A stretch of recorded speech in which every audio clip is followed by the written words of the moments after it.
Hello! For this video, I will go over the basics of Atelier Resleriana, so hit the like button, subscribe, and feel free to ask me anything you want about the game in the comments below. Liking and subscribing are the two most free ways to support myself and my channel. Thank you in advance for your support.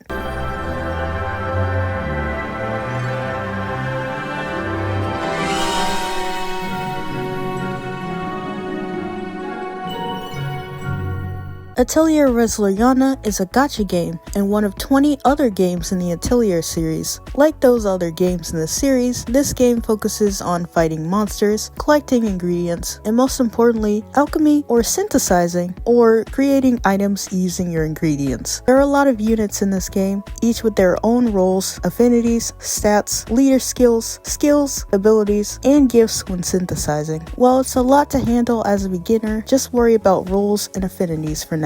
Also, I have timestamps in the description and in my pinned comment, so feel free to skip around or go back to different parts of the video.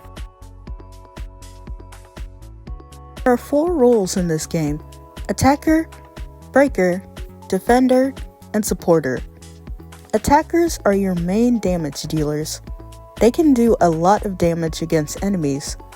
I'll make an in-depth video on synthesizing, but just know you'll usually want critical damage and skill damage for these types of units. Before I discuss the next role, let me explain one thing. Enemies have 2 bars, an HP bar and a shield. While the attackers are best at lowering an enemy's HP, breakers are best at lowering and even breaking an enemy's shield. Without their shield, you could deal more damage to enemies, providing breakers an important role in assisting damage dealers. You'll want to add stun damage to their gear. Defenders tend to have higher defense than other units and are usually the first to be attacked by enemies. Opt for items that increase their defenses, like providing physical and/or magical resistances, enhance physical/magical resistance, or items that heal during their turn. Supporters enhance their team. Often these units can heal their party, but sometimes they can boost different traits, such as critical damage, skill damage, etc. Opt for gear that provides physical and/or magical resistance and boosts their healing if they have that ability. For example, Meru heals the whole party, so opt for at least one all recovery boost trait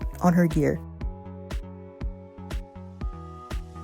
The game has 7 affinities: fire, ice, bolt, air, slash, strike, and stab. Units and enemies also have an affinity, but you usually just focus on the former, unless you want specific traits to lower damage for certain enemies. Also note that the game will also let you know what affinities the enemies are weak against. For example, on a dungeon, there might be enemies that are weak to ice and fire, so the game will let you know that. Make sure you pay attention to it so you can create your teams more effectively.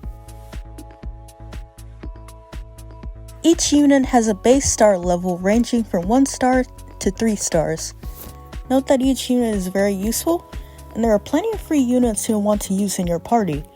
I'll discuss that in another video though. There are also 2 kinds of units: normal units and event units. Normal units are either given to you or you can pull them from just about any banner.